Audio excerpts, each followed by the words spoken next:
both had haircuts today. We did. Freshly sheared. Unintentionally synchronized. I thought you weren't yesterday, were you? No. You were today. No, Yeah. but it's nice to know that. Well, do you want someone to know that you've had a haircut when you've had a haircut? Well, I don't mind. I let mine go quite Yeah. long. My hair grows quickly and thick. So if I've not had a so- haircut, my head size seems to increase by your about 20 ego to just- 30%. Yeah. And then when I get a haircut, I look smaller.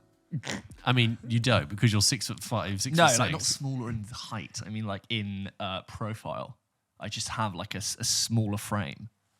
I guess that makes sense. Yeah, like because my hair is thick and it grows outwards. It doesn't Yeah, go down, it goes sure. out. Because Or it would have to grow out for a while before it grows down. I was talking to my hairdresser person today, and they were saying there are some people that come in and have their haircut every 3 weeks, and I'm like, That's a those are lot. clearly people who don't want their hair to. They don't want their hair to be noticeably changed. No, they want it. This is the length it needs to be. Yeah. But I always have my haircut to have an arc. Have a journey. I'm happy it for moves it to from grow out a bit. Yeah, and grow out. Explore the opportunities and potential of your haircut. absolutely. Let it change with the seasons and the weeks. And then you plan your calendar around the haircut. That's right. And you go, do. okay, well, I have that coming up. Oh, well, so I you don't wanna- say that. Hang on a second. But when you and I have confirmed dates before, and I've said I can't do that on that date in 5 weeks' time because I have a haircut. And you were like, who plans their haircut? I still stand by this. No. I've never planned a haircut 5 weeks in advance. You book it, That is insane. What, but, it's not insane. It is makes that complete 5 sense. weeks in advance. Well, I think book about it. my haircut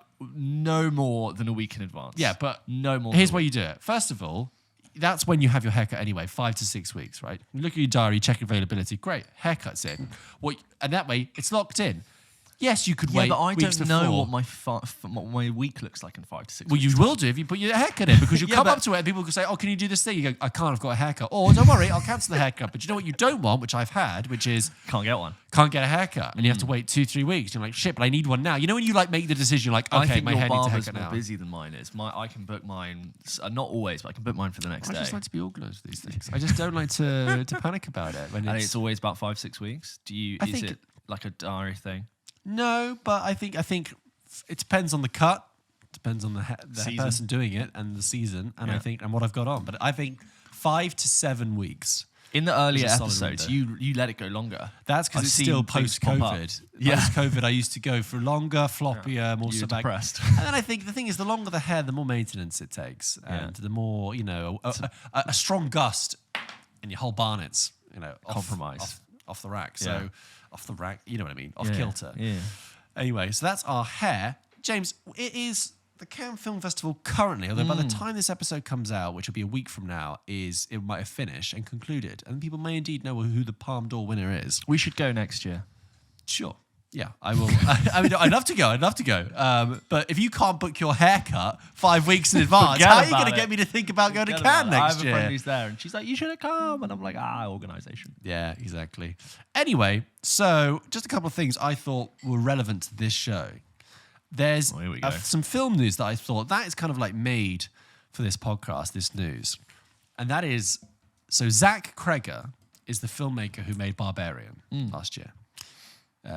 Comic actor, comedian, turned film director, horror film director from last year. Nice. A I film see those footprints all over the film. a film we both really enjoyed, right? Yes. Uh, Surprise film we both really enjoyed too.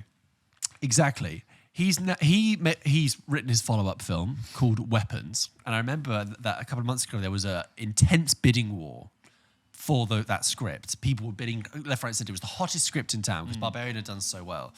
And then following that, going into Cannes, we've got some news about casting. Now, the first piece of casting is the hottest man of 2023, Pedro Pascal. Is he in? He's in. Wow, Pedro yeah. Pascal's going to be cast. It's a hot cast to get involved. And his co-star is going to be Renata Reinsve from The Worst big Person fan in the of World. her. Fell in love with her, yeah. So I think between that, those are like Pulp Kitchen darlings there. Barbarian, Pedro Pascal, Renata Reinsve. Hello. Signed up. Yeah. And Weapons, if you're wondering, what is Weapons? Is it going to be another horror film? Is it going to be what this? Weapons is described, according to The Hollywood Reporter, as an interrelated, multi-story horror epic that tonally is in the vein of Magnolia, the 1999 film from Paul Thomas Anderson. When someone says Weapons is an interrelated multi-story horror epic, I think that could be amazing, or that's going to completely sink your career before it's even started. Yeah. Floppity flop flop, like Under the Silver Lake. It's really hard because like films on paper you write the concept of some of the best films of all time on paper. You're like, what? But then, like, it's all about execution. All about execution. But I look forward. I'd love like a big Pulp Kitchen approved stamp graphic when we like see something like, yes, this is we condone this. I look forward to it this. to go past our desk. We go, oh yes, chung. Can we pre-order tickets to this now, please? I've seen on social media there's a lot of because obviously Killers of the Flower Moon, so hot. Did you see the trailer for Killers of the Flower Moon that I sent you? Did you send it to me? I did send it to you. I was probably I think busy. You were busy. It looks good. Yes. It looks really good. And there's been a lot of positive early impressions because I've seen people are watching it now. I mean, you look at Scorsese on the carpet, and I'm like, he's getting old now. He's not frail or anything, but I'm like, this guy isn't going to be around forever. And I think anytime he brings out a film, it's always something of interest. It's something very interesting. And it's a 3.5 hour. Is it three and a half hours? Yeah. Jesus That's another Christ. Irishman. And that's another whole. It's like Marty. Could this have been a series? Maybe, but okay. I'll entrust. I see lots of like shots of Oppenheimer's 3 hours. DiCaprio and De Niro in black tie with black Ray-Ban Wayfarers, just looking. In Cannes. In Cannes, just looking so cool. Just chatting very casually. Hungover as hell. Yeah, like Leo's on some yacht somewhere, just Doing the Wolf of Wall Street thing. The Wolf of Wall Street thing, throwing 20s at Carl Chandler, telling him to F off. But yeah, I am excited for that. It's 3.5 hours. I know. And he's a big Scorsese is a big fan of Ari Aster, who also has released a very long film, which I'm talking about later, Beau Is Afraid. But he's very much endorsed him as one of the great voices of modern cinema. Okay, I know he's a big fan of Tar too. Interesting. Do you know that he said recently that I saw something that Martin Scorsese was like, the older he's like starting to realise even now just the full potential of cinema, but it's taken him a lifetime. And it's only like, just wait, that's it. There's something about these movies, man. They're going to be big. Sorry, what do you mean by that? He realised he was saying that looking back, he's like, he spent 5 decades working in film, working in cinema, making movies, maybe 6 decades. And even now, after all that time, he's still only discovering some of the true potential of cinema. He's only still seeing just over the horizon. Never what stop can learning. Be done. Yeah. Exactly.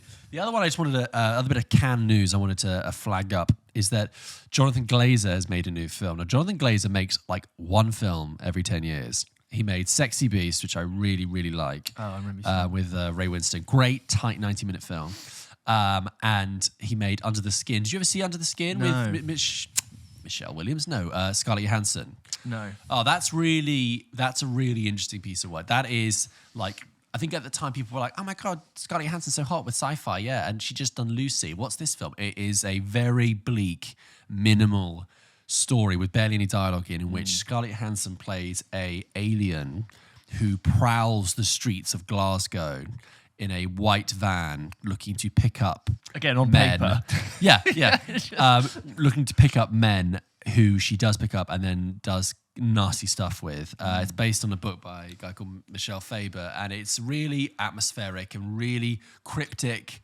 And it will take you a couple of watches, but it's really like visually striking, really something. If anyone watches Stranger Things, and that whole thing in Stranger Things where they go into the upside down and it's like that, or it's not the upside down, it's Eleven's mind and it's all black with the water on the ground. Yeah, that was done in Under the Skin. Now, I don't know if the Duffer Brothers have consciously said that's a lift from there, but straight away I was like, oh, that's done in Under the Skin. It's a really, really interesting film. Anyway, and then he doesn't make films very often. Similar to when like Thanos gets the Soul Stone, you wake up in a pool of like, yes, that's more of an orgy. Water. That's more of a spa vibe. That one. This one's more bleak. Tearing of the one you've sacrificed. So Jonathan Glazer's new film is called The Zone of Interest, which is loosely adapted from a Martin Amis novel. Martin Amis, who passed away a couple of days ago. Yeah. It's as the Hollywood Reporter describes it, a bone-chilling a bone-chilling Holocaust drama like no other. And I've seen articles say this depicts the Holocaust in a completely different way, similar to how people talked about Son of Saul. Yeah. I'm really intrigued by this, and I really would like to watch it because a Jonathan Glazer film is so rare, and always just hearing this kind of early buzz gets me excited. Who knows when that'll be released for us? That could be soon. It could be months down the road. Sometimes these things are so... It could be an Oscar contender, or this time next year we could have completely forgotten about it. But some things to keep an eye on. Also, initial reviews are out for Indiana Jones. And they're kind of a little bit mixed. I've Yeah. seen some like, it is what it is. Yeah. And I've seen some people saying it really should just be taken around the back and shot. pillow over the face. That was some updates from the Cannes Film Festival. I like As that little they bit of say. Cannes correspondence, a little bit of stay tuned to Pulp Kitchen for your little drip of film news. We do our best. Can do. But we have some present films to talk about, which we will talk about in a minute. Stay tuned. I was going to say Ari Aster has a new film out. Oh, it's Ari. Ari Aster. Ari. Not Ari. Like the Ari. Not Ari like the camera. Well, I think it's also Ari Alexa. I think also, who's Ari Alexa? Ari Alexa is the camera. Oh.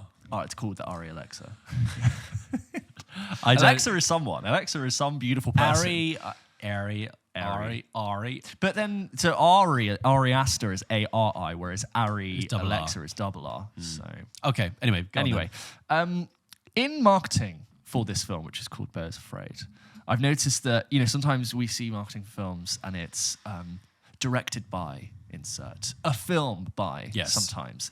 This film has been put from the mind of Ari Aster. one of those. It's a film that's from the mind. It's Visionary. We Yes. got Ari Aster and we said, Ari, from your mind, Yes. give us, please. I'm sensing that's what they also give for. That's when Nolan makes a film. It's when Charlie Kaufman makes a film. It's a like film, but from the mind. These people think like the concepts we've never unpacked. also from the mind. it tells you he made these other films, but it's not like those other films. Yes, from the mind. and Hereditary and Midsummer, and John Peel, yeah. complicated and brilliant in their own ways, but really felt like, whoa, this is new, this is interesting.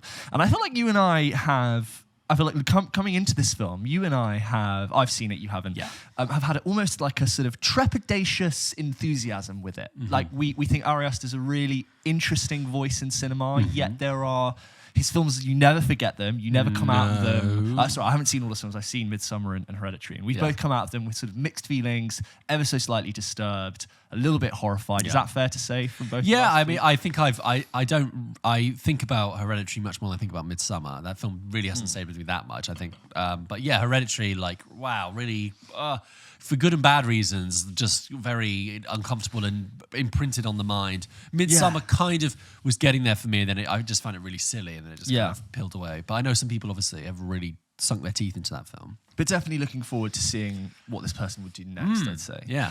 And what I've heard about this film, I've listened to a couple of interviews post seeing it about 3-4 days ago. And Ari Aster said that this is a film for him. This is a film for me. I've made it for myself. He's called it an elaborate Jewish joke. Right. And it's very much, I think, a thing which is very common with filmmakers who are starting to gain a lot of traction. We've seen this before where a lot of filmmakers will originally come out onto the fray and just be granted permission to make a film. Yeah. And they're so happy to have been given permission to make a film. It might not necessarily be the film they've always wanted to make. And they go on and prove themselves critically and commercially, make another film that then escalates. I'm not saying this happens in threes, but it tends to happen. We've seen this with like Christopher Nolan has been very public in saying, I would have never been able to make Inception without the success of The Dark Knight and The Prestige, and like even Damien Chazelle recently with Babylon, very much a film for him coming from the success of his last ones. You would never have really got the chance to make a film with that budget and that scale for that long. And I was also thinking of even Nope to an extent. It's kind of like totally, you know what? It's going to be like the other ones, but not like the other ones. Directors like prove themselves with something that I'm not saying these films aren't for them, but they then go right. Well, now I can let me make this for me. Although I must say that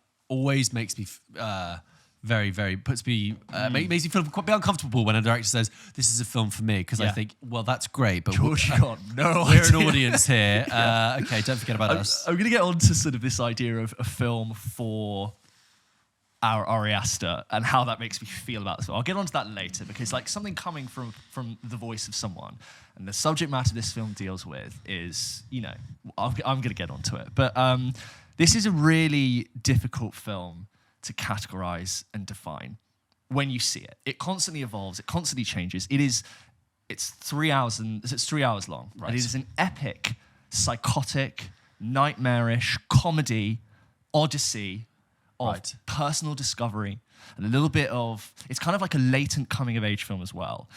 And in its 3 hour runtime, I said it's a comedy. It tells this elaborate joke that in so many ways is very fascinating, but also completely exhausting. Right. It has what I think was a 5-act structure with an epilogue, right? Yeah. And I think over the course of its runtime, I found it really difficult at times because it morphs into many different things, both in its structure and its form. And I think it's really irregular. And I think if you went in to watch this film and you tried to watch it and take everything literally that you saw on screen in front of you, and you tried to figure it out as you watched it, you would become very wearied and really exhausted if you tried to do that. And I do think Ari knows that. And I think from the get-go, the film was quite good at communicating to you that what you're seeing from the get-go is not to be taken literally. Okay. And a lot of films that typically deal with this very high arch, fanciful nightmare logic, often they start quite grounded and then they eventually unravel. This film's different. It starts this way. What were you going to say? I was going to say, could you describe, but if you can, just like who's in it, what's the plot? I'm coming if on to it. If you can even try. So, so I'm glad that I've had a few days. I would not like to have seen it this morning, right, and then be asked to talk about it. I think if you'd asked me coming out of the screening, James, what do you think of the film? It'd be like asking me to do my taxes after I've had a nap. It'd just be like, wait, I can't. But what this film is, it opens in an urban dystopia of violence and noise, and the film is very much an elongated, psychotic panic attack, an anxiety attack. And we have at the center of this film a character called Beau, played by Joaquin Phoenix. And I think it portrays anxiety in a very interesting way. Instead of saying this is a character that has anxiety, it instead, I think, tries to say the world is anxiety, and this character called Beau is stuck in the very middle of it. Yeah. Beau is a middle-aged man who very much is like a little boy that's stuck in a middle-aged man's body. Mm-hmm. He's both sort of lumbering and pathetic and slightly overweight, but he's also sort of very small with drooped shoulders and very pathetic. And the world he lives in, like, it opens with him coming out of a therapy session, walking through the streets, and there's kids buying guns and candy floss and people that are naked stabbing each other to death. Wow. There's both revolution and sex, everything is sort of overstimulating and awful and shocking, and TikTok. You have to literally sprint to the edge of your door because someone is literally about to stab you to death. Like I said,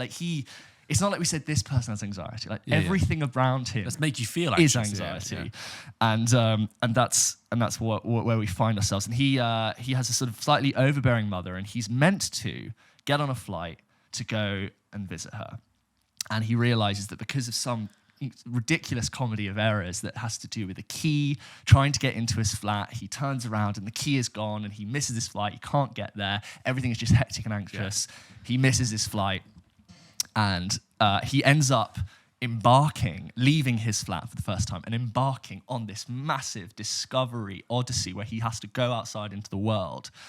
And we find him wandering through some parents that take care of people who've been injured. He ends up in the woods with a traveling theatre company that the lines between performance and audience is blurred.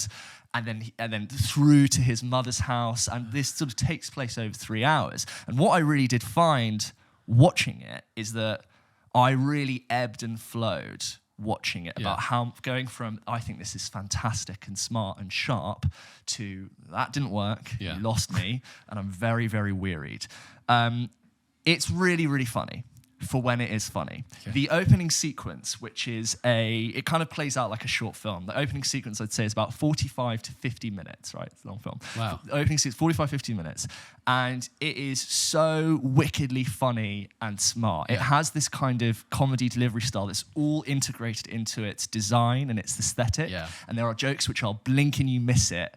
Little flashes on screen, little moments, little notes left on the door, little like things that he decides to eat, things that happen, and it culminates to this amazing finale at like about 50 minutes, where everyone in my screening was absolutely howling with laughter. Right, okay. And I was like, God, this is just fantastic. And the tone, like it switches, as I said, this film morphs, and then that basically drops off a cliff. And I think it does that for a reason. I think there's a reason why most of the great stand-up comedy specials are never really over an hour. Yeah, and yeah, it's yeah. something to do with like probably your endorphin, dopamine gas tank gets depleted. And Sure. you probably couldn't laugh even if it's that funny. And the film really sort of, it still has jokes, but the pacing really sort of changes.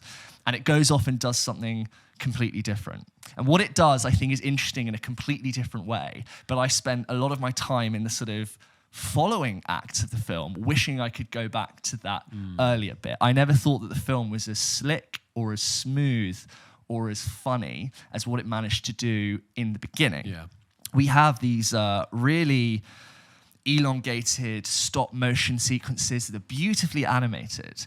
And these moments I found very confusing to watch at the time, but sort of an hour and a half later into the film, I'm thinking back to them going, God, that is really clever. Okay. But the process of watching this film, because it is so irregular, is really confusing and really disorienting. I said this again, you really can't try and watch this film and try to articulate or understand it as it's happening. It has to wash over you like a nightmare. It has to wash over you like a dream.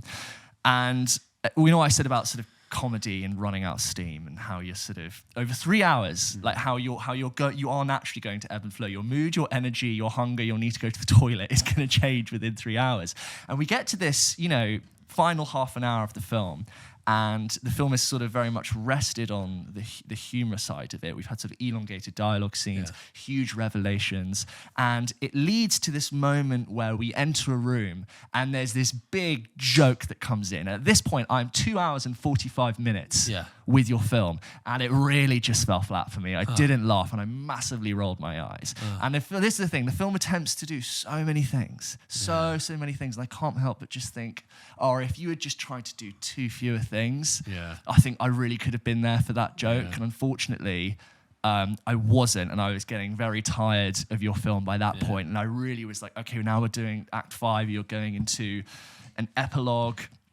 And one of the things that you'll find about this is that Freud's fingerprints are very heavy over this film, to the point where it starts to feel really icky. We've got a lot of ideas of guilt, overbearing mothers and sons, feeling slightly overburdened, slightly repressed, like something withheld sexually. And you just, after this long, so much of it starts to feel icky. I don't know if Ari Aster needs to give his mum a hug or never see her ever again. And look, it's not, I said this before, like Ari Aster, it's not a film about Ari Aster, but this is a film that he's written and directed, and when you see it, there's no way that those ideas and those themes aren't coming from something personal. And I'm watching it, and it feels like someone has really overshared. And in the moment, you're just seeing, it's indescribable on a podcast like this, where we're not going to be able to get it. Like, I'm talking Ari Aster territory. If you've seen an Ari Aster film, you know kind of thing we're dealing with. Really out there ideas that I just go, God, I really didn't need to know that was a thought process going on in your mind. It's like overshare. What I will say is that I think there's a really cool explored idea, which I didn't have this while watching it, but in the days since, I've thought about what it means about inherited guilt from generations, what it means to have generations from your family. And I think this is a whole idea about sort of inherited anxiety from people of the Jewish faith, and like attending funerals, and who what it means when someone is gone through stress, and how that manifests and how they raise someone.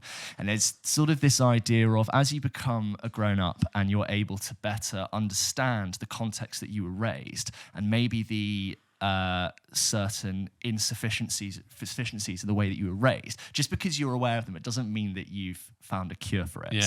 And just because your parent, your mother, your father was doing it in that way, you understand it, but you're going to manifest that in a completely different way, and you'll never really be able to come to terms with it. And there's something really interesting to unpack there.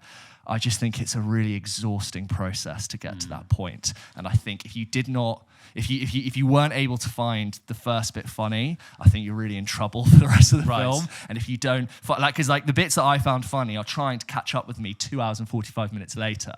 And that didn't work for me. I do think you should see it in cinema if you're going to see it. I think if you miss 20 seconds of this film, you're going to be completely lost, and you'll never be able to catch up. It's one of those. It's beautiful to take in. It's very exhausting. But if you are going to see it, I urge you to see it in cinema.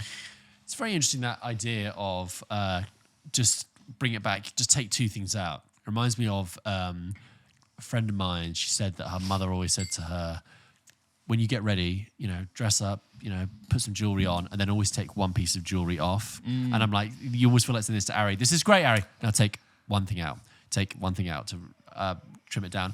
Also, I was talking to my brother recently. We were talking about this idea of have you heard about like the three different types of fun? Oh, I know two. Go on. Well, there's the fun you have during the moment, and then that you don't enjoy afterwards. Right.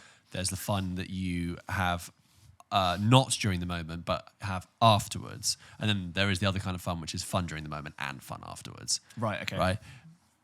It sounds like you're having not much fun during it, but kind of actually getting more out of it afterwards to a point. Yeah, but moments I had so much fun. Knee slaps. Did And you? then you just over that amount of time, you really do. Your brain goes through a process of elation, the crash, rediscovering, getting tired again. So like you really ebb and flow, and you have to then process it to really try and understand it. And that's where I think I've actually. If you'd asked me when I come out, I've been like, it's rough. But like more I think about the ideas, I think actually it's done something really clever. Okay.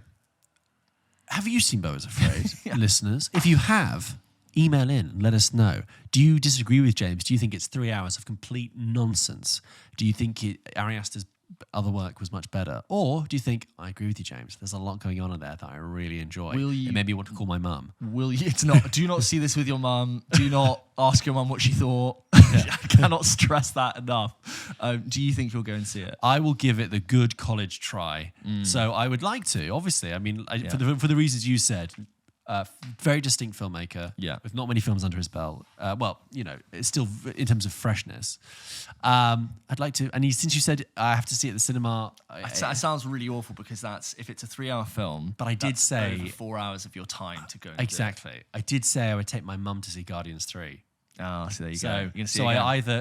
I will for my mum because she loves Guardians, but she's like, and do not see Beau Is Afraid. Well, yeah. Your mum, I cannot tell you. Just shuffle it. Just this Russian roulette. If you do, you'll just be awkward, like in the car on the way home. Like, so what do you think? So that's my dilemma. My mum loves films, and we like to go and see films together. And I'm not that I would have been able to sell her on a 3 hour Ari Aster film, but I'm so glad she was not. This wasn't the one where she was like, "Oh, just take me anywhere. I'll see anything." It's icky, like Freudian ickiness. Yeah. And like after that amount of time, I'm just like, please, maybe don't. Maybe like it's like your friend who like doesn't have a filter. Oh god. And it's so personal. And I'm talking to him. And it's and it's been put out on the most public forum. Yeah. And I just think, oh, Ari, you didn't have to for this long. Yeah. And therefore it comes across as wildly overindulgent. If someone said, how could you like any of that? It was one overindulgent, sticky mess. And I kind of disagree. I think there's a lot about it which is really smart and really slick. I would never rewatch it apart from the first 50 minutes, which I thought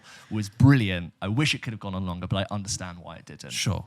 The film is Beau Is Afraid. It's out now. Let us know your thoughts at hello@pulpkitchenpodcast.com. Let's read some emails now. We love reading our listeners' emails, and we have one straight away about Guardians 3. We did do a lot of Guardians 3 correspondence last week, but we got some more. And this one is from Bennett. Hi, Bennett. Bennett says, "Hi guys, I recently found your podcast on Instagram. Nice. And then I added you pretty immediately to my rotation of podcasts that I listen to every week." Love Good to hear on it. you, Bennett. You guys are great. And after hearing you read emails on your show, I wanted to reach out about Guardians of the Galaxy Volume 3 because that movie has, in medical terms, completely fucked me up. Whoa. Oh, I'm intrigued. Also, at this Not juncture... a medical term, but I understand. Yes, yeah. At this juncture, I'd just like to He's say, not a Bennett, doctor. you have very, very cleanly formatted your email. You have italicized the film titles, which is so... so As a comms proper. man yourself, and the next step would be to put the film's year in the brackets afterwards, like Guardians of the Galaxy Volume 3 in brackets 2023. I'm surprised there aren't appendices for further reading. Fantastic. So Bennett goes on to say, question: did this movie make you hate Phase 4 MCU movies more? About 10 minutes in, I was shocked, not by the level of filmmaking James Gunn had brought to his film, but by the absence of quality filmmaking in Doctor Strange Multiverse of Madness, Thor Love and Thunder, which were both giving, what if we let ChatGPT make a Marvel movie kind of energy. It does, doesn't it? Totally. We showed ChatGPT Thor Ragnarok, and it wrote a Thor sequel. It's Thor Love and Thunder. Like just picking up from our conversation last week, Yeah, it does remind you. It's not weariness of comic book films. It's the quality of the movies. Totally. And it's the treatment of the story, the treatment of the characters, the way in which they're being presented to us on screen, respect for our attention, and for the fact that it didn't seem to reward the people that had been paying attention for every single film, nor service the people who were just jumping in for that film. It doesn't take its audience for granted. It recognizes that each film is an opportunity to win and lose your audience, like a football match. And I praise Guardians 3 for doing a very good job of honouring all the plot baggage that all of these characters have, and finding a way to like bring it to a full stop, have consequence, and then like watching Doctor Strange too, you're like, that doesn't make sense to that character. Completely inconsequential. I don't really. How is this moment that Doctor Strange has been on make sense for anything or something that I should really care about? Bennett goes on to say, Guardians of the Galaxy Volume 3 is my favourite MCU film, if not a close second to the OG Iron Man. Nice. I love that it went to a darker, vulnerable place. It speaks to James Gunn's talent that he made the most human MCU film, despite the fact that the protagonist is a talking raccoon. Yeah. I really love and respect that Gunn made Rocket the protagonist, not Quill in this film. Yeah, I agree. Bennett says, I cried, or more accurately, I sobbed. Protagonist... You're right. I see your point, because he's most. I know what you mean. You know what he is. He's not. It's one of those things where you're like, he's not the main character, but he is the protagonist. Yes, that's true. Technically, because dramatically, he propels the motion of the drama of the film. That's true. I cried, or more accurately, I sobbed at least twice while watching. It's pretty impressive that we all saw. It's pretty impressive that we all saw 99% of the plot coming, and it still delivered it to us in such an emotionally effective way. That is true. That's a skill, actually, if you can communicate what's going to happen, but you're still up for it. I think that's something that gets lost in film discourse these days. You can tell a predictable story so long as you don't show it predictably. Absolutely. And I don't think this film does that. Also, any movie that makes me cry is a good movie. Do with that what you will. No, I agree. It's that thing of like, a lot of movies are... You can't you go see Mission Impossible film, you know the beats you're going to get. You know how it's kind of going to resolve itself, but it's the way it reveals itself and tells itself. It's the execution that does it in a way that feels like you're not being told the same old story. It's like a film is almost like giving you pieces of the puzzle, and you're sort of, it feels good to sort of fit it yourself. Exactly. At the end, it's satisfying. Yes, that piece fits there. I see what you're doing. Blah, blah, blah. Beau Is Afraid isn't like that. Anyway, I got so off track here. The film is not without its flaws that you've pointed out. I'm not going to tell you you're wrong for seeing these flaws. That's not how consuming art is supposed to work. I'd just like to share the thoughts that I had in case you find them compelling. I spent the first half of the movie thinking Adam Warlock was nothing more than an add-on who was distracting us from a much more interesting story. I do see that point. However, the more screen time Will Poulter had, the more I began to connect the dots between Adam Warlock and the late Richard Keel's Jaws from the James Bond films, The Spy Who Loved Me and Moonraker. Okay, let's see where this is going. Jaws with the metal teeth, right? Yeah. Jaws was an extremely overwhelming physical henchman, secondary antagonist in The Spy Who Loved Me, before becoming a bit campier and romantic in Moonraker. I think Adam Warlock fills a very similar role in this film. He's an 80s era sci-fi henchman, secondary antagonist with 2020s flair. That is a really good observation. I really like that. Yeah. I also agree at first with the note that the movie does drag a bit for me. Okay, spoilers ahead. Same. Spoilers for Guardians 3. If you haven't seen Guardians 3, please just skip forward a few minutes. Yeah, minutes. For me, spoilers ahead. Blah, blah, blah. The drag began when Drax took Mantis to go rescue Quill, Groot, and Nebula, leaving Rocket and Gamora behind. No, I like that bit. That's in the third act with the things coming out of the planet, right? It doesn't mean he doesn't like it. He's saying that's when it felt like a drag. Yeah. For me, that's when it kind of kicked into gear. Right. It felt reductive and frustrating because it made the outcome that much more predictable. But without that choice from Drax, we never would have seen the scene with him cheering the children up, which is great. And great. Nebula wouldn't truly have seen Drax the dad, Looking back on Drax's early choice to go try and save his friends, it was annoying, but it ended up serving the character beautifully. Exactly. Characters can do frustrating things, even though it's like, because people do make mistakes. People do act irrationally. I know Dave Bautista said that there wasn't much more to get out of Drax's character, and after this movie and his performance, I totally believe him. He wasn't sure that much. I think in the sense that like, they did get more out of Drax in this film, but they got enough. I felt like they concluded him. They got the final amount.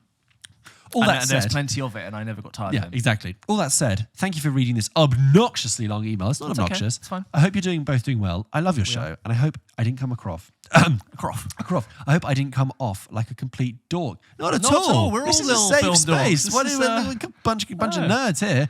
And hey, guys, just want to say Bennett has set the bar for email formatting. So for all of you out there, typing away, your punctuation. Because also, give us moments to breathe. Remember, we're reading this aloud. Yes. Giving us throwing some dashes. Dictate this. New lines, ellipsis even. Tell us how to read it. And Bennett, you sign off with all the best, Bennett, I love. And then your signature is so neat. It is your name and your contact details in a slightly grey Different. typeface, Yes. a sort of faded typeface, which is useful but unintrusive to the rest of the email.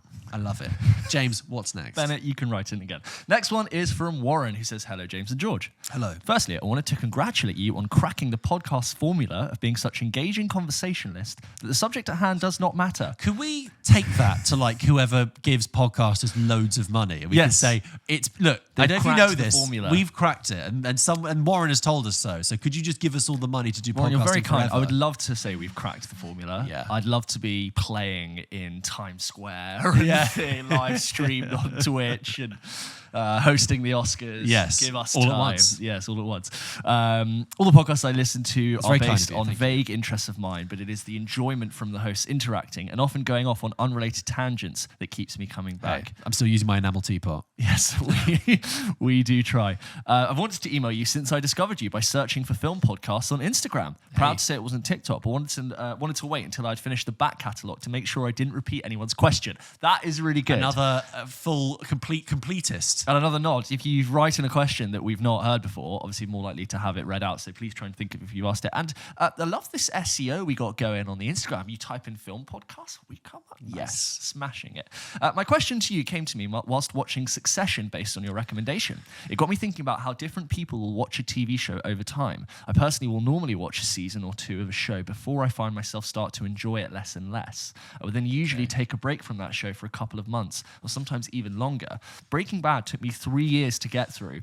Even though I loved every episode, I wanted to make sure it remained special each time I turned it on. I kind of know what you mean. And also but that makes sense. I mean, don't forget it was aired and broadcast over years as well. So you're kind of following that kind of pattern. 100%, meant to digest. And I was wondering if you two have had any of these specific tendencies when sitting down to watch a show that's been on your list for a while. Other examples are that my dad will only watch a TV show once he knows there is a final season. That's good. That's smart. That's really good. That's really smart. I mean, like, you can be really left out of the conversation, might but a wait dad's for not really him sitting there being like, I'll watch Game of Thrones when it finishes. He's just about to start and they do House of the Dragon. He's like, no, no, I want the whole thing. And my friend I live with will watch half a season of a show in one night, finishing all series within a couple of weeks, making it very difficult to watch shows with him. I love the podcast and keep up the great work, Warren. P.S. Bring back the food for the 100th episode. Just sort of watching habits, George, for TV, and is it all depending? I mean, I don't have any like hard or fast rules, but like usually what I do is that I will let a series start for a few weeks. I do actually like weekly episodes because it's much more manageable. We've talked about it, you enjoy the conversation. The year of me binging something is over. Want to cover films, it's very daunting. It's like watch 9 hours of TV for your thing next week and enjoy it. But let's say we're doing something like Succession, 10-episode series. Bad example, because Succession I've been watching weekly to avoid spoilers, but let's say someone gives me a 10-episode series. What I'll usually do, and if I'm on the fence, I'm like, well, I'll let that show start, like I did with House of the Dragon. I'm unsure. I'll let that show start, see what the reviews are like, see what the discussion is like, and then if you tell me or someone else tells me, I think that's actually quite good, or I get a good sense for it, then I can catch up quite readily in a week or two, and then I'm invested and I'm there for the thing. So that's probably the only sort of pattern I have. I've enjoyed doing both. There's times I've watched shows weekly as it comes out, and I've really enjoyed that discussion. And then I think I rewatched all of Game of Thrones before the last season and had such a good time watching it that way, because it's such a you spend so much time your first time watching Game of Thrones trying to figure out how the world works and the houses and the rules and the names for everything, and then when you already know that, you get to rediscover it and binge it. I think though, the more I think about binging, you're talking about rewatching, which is one thing, but like the more I think about binging, you're just like, that cannot be the best way to watch TV shows anymore. It was a marketing industrial ploy by the likes of Netflix that really hooked you in. I think the DVD box set would have been when it started, I think. Well, yeah, but that would have been after release, wouldn't it? Yeah, so sorry, you're right. Yes, so it's true, like true. primary, like... But people would be watching it for the first time. Like, I bought the box set of 24, I've never seen it, I'm going to binge it. Yeah, people true, would do but that. It's more like, this is the latest, hottest show, and you can watch it instantly now, straight away. And I think we've just changed that now. It's back We've talked about before, like, how that will... Good question, Warren. That's really great. This next email is from Naomi. Friend of the show. Who says... You said that like a dog, like hearing squirrel outside, yeah. Naomi says, hello guys. I recently watched the movie Chevalier in cinema. Now, okay, look, I saw this email come in and I had to Google the movie Chevalier. It's not the 2015 one about the guys on the boat. It's the new one, which, just to context, because Naomi doesn't explain this in her email. Chevalier is a 2022 drama music film that I don't think it's coming out in a few weeks here. Naomi, did you email in about that Operation Fortune film as well? Because you seem to be seeing films before we are. Yeah, what? We're going to have to move to moment in time are you, wherever Naomi? you're based again.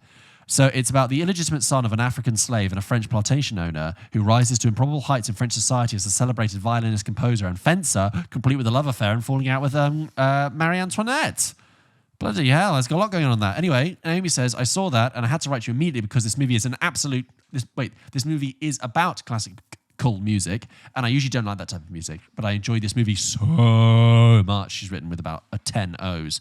The story was really good and interesting. There was some unexpected turn of events, and I was impressed by the costumes, the music, just everything. So I really recommend it to you guys. Have a nice day. I like it when our listeners from certain regions or the future can recommend us stuff and go, oh, this is good, go watch it on our list, because then I get awareness of it. And I'm like, oh, yeah, somebody said. Thanks, Naomi. I appreciate the heads up. We look forward to that coming out in the UK on the 9th of June. This next one's from William, and I knew this was going to happen. Yes. I knew this was going to happen. We make a lot of little passing, a lot of films come up. Yep. We make a lot of fleeting little statements. I think you're a fan of the flippant hot take more than I am. Flippant hot take. I'll throw someone under the bus. William writes in and says, greeting chaps. I feel the need to chip in on John from Liverpool's behalf and defend his controversial opinion that Monsters University is in fact superior to its predecessor, Monsters Inc. Okay, I'm going to hear you out. Yeah. I'm definitely going to hear you out. I thought it was Joe from Liverpool because we've got two Joe from Liverpool. Oh, he's written John. But yeah. Well, either way, but go on. Shout out to the Liverpoolians out there.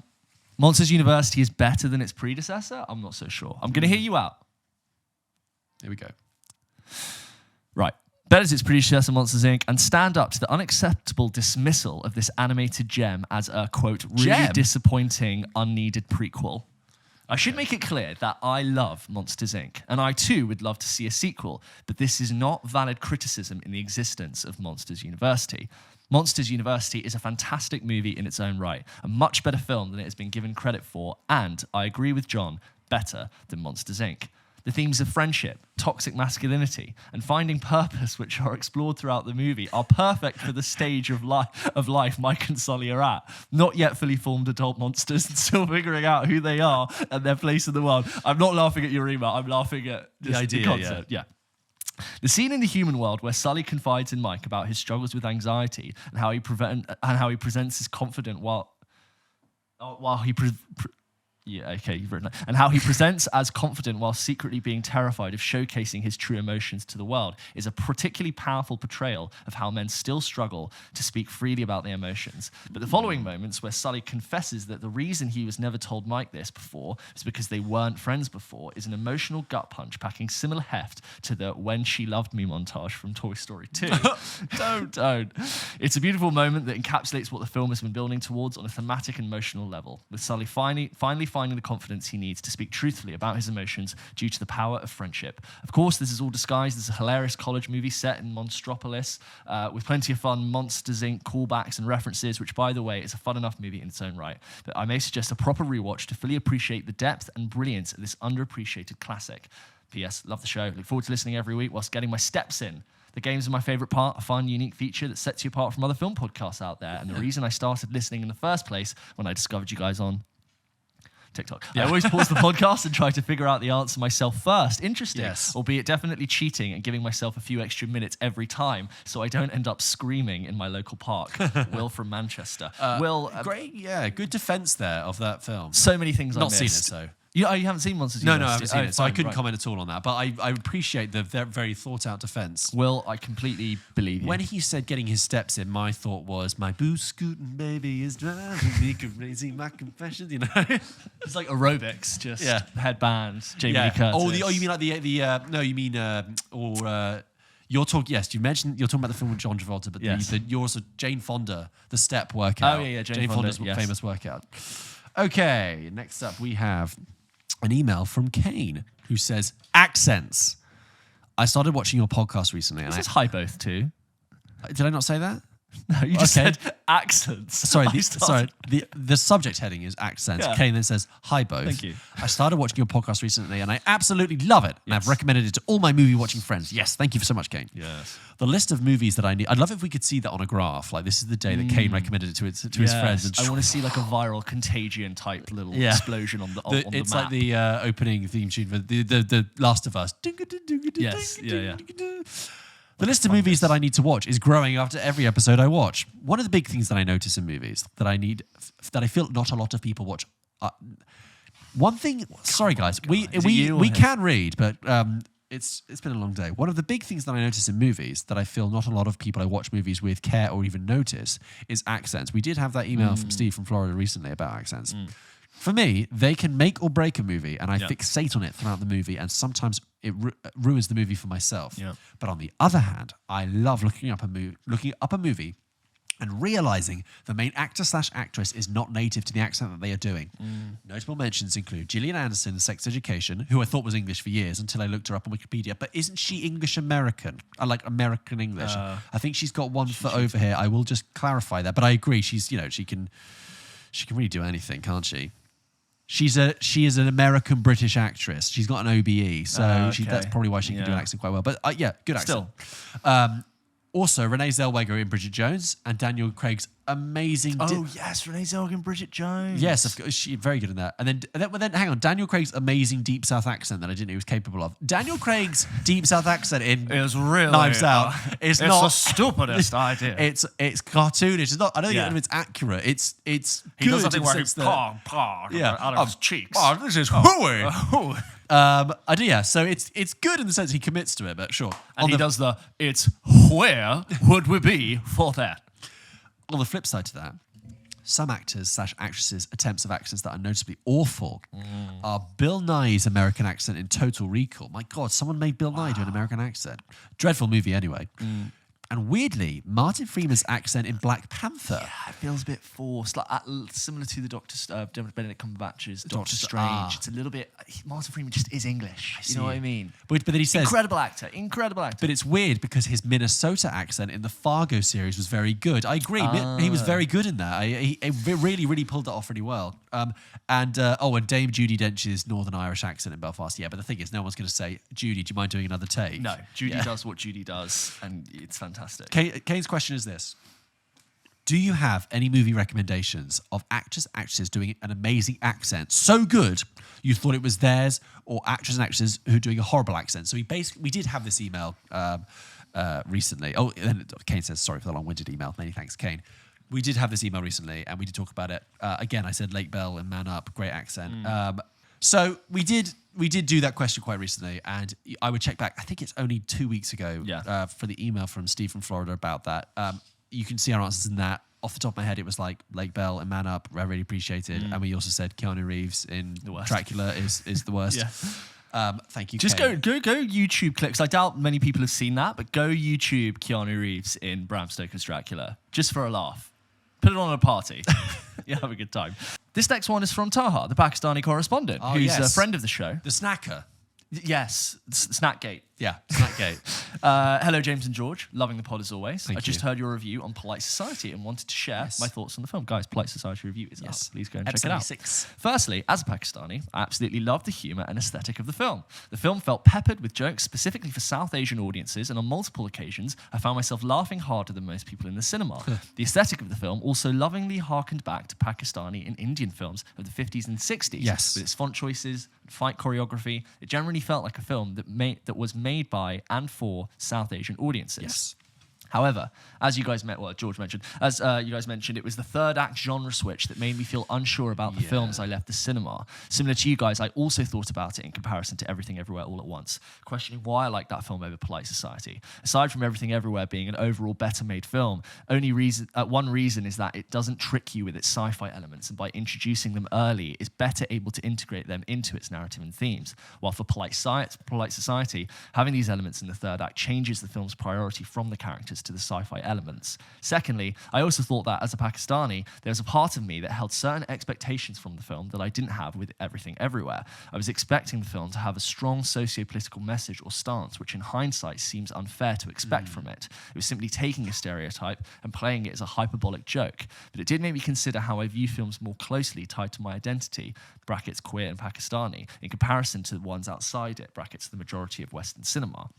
Anyway, keep up the great work. I also wanted to shout out the theme song for your podcast, as I enjoy listening to it even after you guys have stopped talking. I'll let it run for longer then. A couple of people have said that actually before, like, you know, and we commented, we did something, you know, the other day about being at Spotify and, you know, we did dropping an album or something like that. And someone was like, it'd be an hour-long album of the track, music. Dun, dun. P.S. While kitchenettes and pulpets are good names, I do prefer sirens much more, as it feels more of an inside joke for fans of the podcast and not something you immediately understand from an outsider perspective. That's good. The official Pakistani student of the podcast, Taha. I am warming more towards sirens. I think that's it. I think that solves it. Sirens? Instead like of having the jets, mermaids that drown pirates? Instead of having the jets and the sharks like we have with pulpets and kitchenettes, let's come together and let's be sirens, because we all know it's the sirens are on our end. Are you a siren? You can be, are you a siren? Yeah, I'm a siren. I'm a proper siren. And if you ever see us, I want you to just go, Don't do that. Don't do that. But you could say, no. If you see us and you want to say something cool and you want to say something that's like a joke, just come up to us and just go, the sirens are on our end. And I'll know that you're not just someone who watches us on TikTok exactly. Reels. I'll know you listen to the show. That's a true fan. A siren. A fellow siren. Say it. Say to us if you see us. I'm a siren. The sirens are on our end. No, the sirens are on our end. Yes. The sirens are on our end. And I'll say, no. The sirens are on our end. And then we all just burst out crying.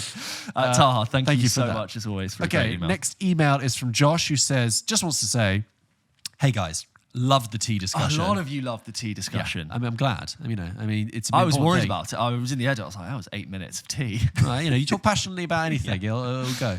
Love the tea discussion. Please waffle more often. That was just fantastic. I have got to recommend a show called From.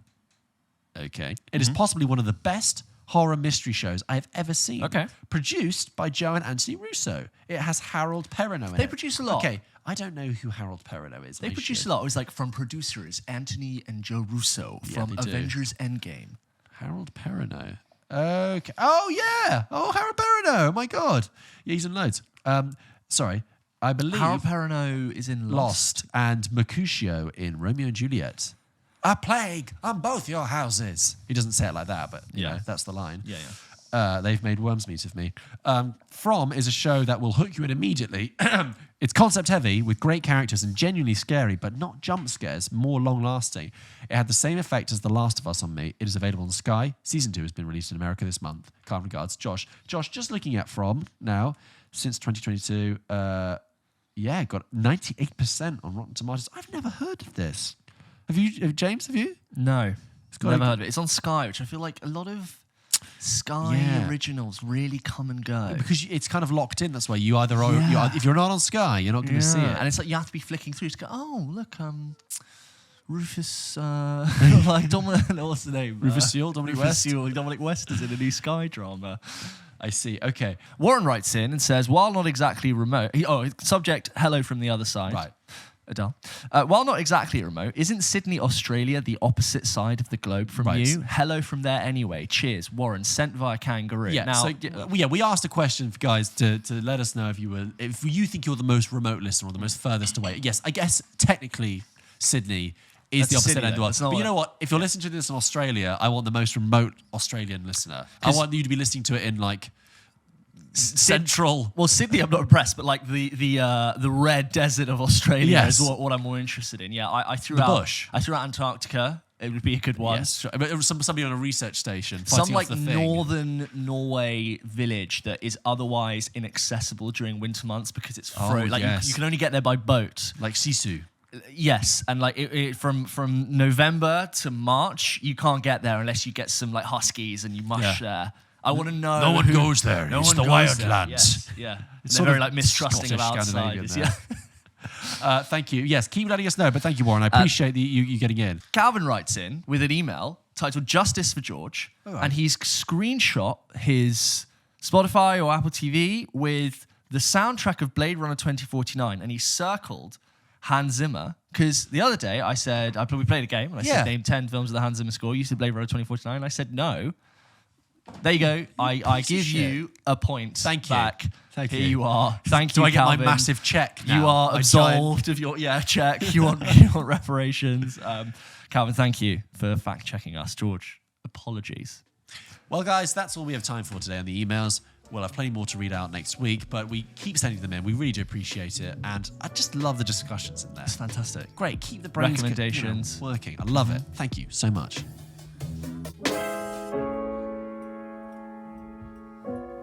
Okay, James, we've reached that point of the episode, the end of the episode, where it's time to play a game. I've got 3 rounds of games for you. Okay. 3 miscellaneous rounds. The first one, I'm going to need to get my timer out, because it's going to be a 30-second one. Forgive me. Okay. Forgive me. Are you ready, James? Are you prepped? I feel like mentally you're not ready to do a game. Yeah, I need to snap out of it. Just scream into a pillow and splash my face with ice water. I'll be like Rick Dalton in his trailer, like icing his hungover face. Yeah. Okay. Here we go. Okay. Here's the first game. Okay. James, in 30 seconds, can you name 7 bald actors? Vin Diesel. I'm going to go with... they have to be bald or they play bald characters? They have to be bald. Okay. Jason Statham. Yes. We have got... oh, the guy from Men in Black. What's his name? Oh, shit. I know who you mean. This is so hard. Oh, five, no. four, God. 3, 2. What? 2. That's the worst. That's done. That is the worst. Who's the one who plays the shop assistant in Men in Black? The shop assistant in Men in Black. Hang on, let me read you some bald actors. Yeah, first. read me some bald James, actors. You've missed some. I thought you could have got so many more. Dwayne The Rock Johnson. Oh, yeah. Stanley Tucci. Yes. Bruce Willis. Samuel L. Jackson. Oh, Patrick yes, Stewart. Ben Kingsley. I need to think older. Mark Strong. Mark Strong. You know, I could go on. Billy Zane. I know. Billy Zane. Billy Zane is out there rocking. Larry David. Larry Jason David. Alexander, like the famous bald actors. But you got 2. I'm glad that stumped you. That really got you. Yeah, it's really good. I like that. Okay. I like that. These next 2 rounds were first done to me in a pub quiz. Oh, sorry. I thought you were going to get me No. First done to me in a pub quiz at the end of my university degree. Okay. And I've thought about them for many years. I've always thought, that's quite a good question. And I've converted it into our own format. Okay. So, James, next round. James, in 30 seconds, can you name 7 Justin Timberlake movies? Go. In Time, Friends with Benefits, it's The Social Network, Sing. No. Trolls. Yes. Trolls 2. Yes. And need to think back earlier. How do you know that? He did the song. I think that's all I got. 5 seconds. And no, time. There we go. Okay. Well done. You got 5 out of 7 there. Okay. I'm very impressed with you with Trolls. I think Yeah. Are there 7? He's done more than 7 films, okay, but right. I just thought you're not going to be able to name more than 7 films. So you did the obvious ones: In Time, Friends with Benefits, and The Social Network, because those all came out within like a year of each This one other. he was really going for it with the acting, wasn't he? But you could also have had Bad Teacher, Yeah. Runner, that forgettable film with Ben Affleck and Gemma Arterton. Okay. Another forgettable film, Trouble with the Curve, a Clint Eastwood film about baseball. There you go. What else have we got? Inside Llewyn Davis. Yes, That's he is another in big there. one. Yeah. Yes. And then it says here, now, well, you got the Love Guru, apparently, Wonder Wheel, and it says here Shrek the Third and Shrek Forever After, but I'm not sure if that is actually soundtrack or not. Fine. Yogi Bear, the movie. I can't say I've seen it. No, but yeah, that's More power to you, Justin Timberlake. Keep them coming. that is 5 out of 7 there, James. Well done. I'll take that. I'll take that as a solid entry for the. I hope. So the pub quiz question was you got to get 7. It was just like name as many Justin Timberlake movies as you can. Yeah. And similarly, this next question follows on from a similar vein. Okay. Okay, last game, James. In 30 seconds, can you name 7 Madonna movies? Okay, Die Another Day. Yes. Did she appear in her own one, W.E., that she directed? No. Um, But well remembered. I might give you a half point for remembering that she directed that. Madonna. I don't think I... God, it sounds so familiar. What else is Madonna in? 5, I don't think I got 4, it. No, go on. 3. Time. Okay, so that is a tougher one. I think I should have given you 5, but the answers are Evita, huge one. Yeah. You did Die Another Day. Swept Away, Vision Quest, Desperately Seeking Susan, and That's tough. and That's a pub quiz you stew over over the course of hours. Dick Tracy. These are ones that you leave on the table, So, and you're meant to yeah. as they come Look. to you, you go, oh, Dick Tracy. So there are a couple of forgotten ones like Shanghai Surprise and Swept Away and Vision Quest I didn't expect you to done quite get. a lot But things like Desperately Seeking Susan, Dick Tracy, Evita, A League of Their Own as well, the baseball Yeah, one. okay. So I would have used those. But so That's tough. that is a tough one. It says here Agent Cody Banks, but she's not in that. This must be a song. There must be a song. Yeah, that doesn't count. Oh, I don't believe that she was in Cheaper by the Dozen 2 or Agent Cody Banks 2, Destination London. God, do you remember those? Yeah, with the Malcolm in the Middle guy. Yeah, Frankie Muniz. Yeah, I think I've only seen Agent Cody Banks 1. I think that's fine. And I think that's okay. I think that's got Ian McShane in it, and I think I saw that at the Really? cinema. That came out 2003. No, Keith Which is the David. one that's not Agent Cody Banks, which has got Shame. Paul Giamatti in it. That is Liar Liar Liar Liar, with with Frankie not Muniz the and Liar Amanda Liar. Bynes. But not that Liar No, Liar. it's not. Sorry, it's not called Liar Liar. I think it's called Big Fat Liar. Big Fat Liar, which is Paul Giamatti, I guess. Yes, that's right. And Amanda Bynes, and that is a Disney Channel original. Sean Levy movie Or a Nickelodeon film. And I remember because it has that picture of Paul Giamatti being blue. Yeah. Well, there you have it, guys. Those are the games for today. A miscellaneous bunch. But Madonna, the thing is, about... a creative singer, sort of Lady Gaga-esque, turning up in films. The two things to say is that, I haven't seen Evita in a very long time, but there was a lot of there was a bit of controversy about when she got the role because it was like, I think Patti LuPone had played the role on Broadway for years, and then Madonna came in and got it. But the thing is, I think Madonna is actually quite good in the film. Did which she ever people do a forget. Guy Ritchie film? Because they were married at one Yes, point. Swept Away, which is right. the non-Guy. It's not gangsters or anything. I've never seen it. It's just meant to be a Non-gangster Guy Ritchie. disaster. Right, okay. And in Desperately Seeking Susan, the weird thing is, which is just such an odd sort of weird film anyway. It's not that good from the 80s. The weird thing in that movie is that Madonna is okay, but there's a bit where the character Susan, played by Madonna, goes to a nightclub and dances with someone to a Madonna song.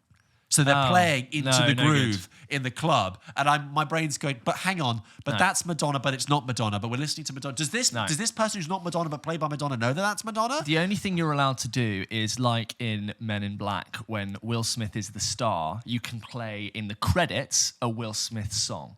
That's okay. Are you counting that? A Will Smith song that isn't the Men in Black theme tune? He'd made the tune. Well, that's different, because that's for the film. Yes. Yeah. But this wasn't Madonna going desperately seeking. No, not allowed. Yeah, That's not allowed. It was immersion breaking. Marked down. Men in Black theme tune though, great track, great theme tune. We're the Man in Black. Based off of Patrice Rushen's song "Forget Me Nots," another great track, great bass line. Anyway, those are the games for this week, and we have now reached the end of the episode for Pulp Kitchen. Guys, thank you so much for listening to this episode. Don't forget, we post new episodes of this show every single Wednesday. Continue to please follow us on Instagram and TikTok, because we go to interesting things and we post interesting events and stuff. It's great to be stay in touch, but also it's a really great way of supporting us. Share clips, like clips. We really appreciate it, and just stay tuned for all kind of news we've got coming out. Guys, please, I love the people that are leaving reviews on all of the apps that you listen to us on. That really helps us grow the show. People are starting to discover the show, and they're going to look at the reviews. So if you're listening on Apple, please give us a review if you've got time and write something nice. If you're listening on Spotify, give us a rating, a good 1 out of 10. That would be so good. And then tell someone. I think I read this week it's like 35 to 40% of people find out about new podcasts through word of mouth.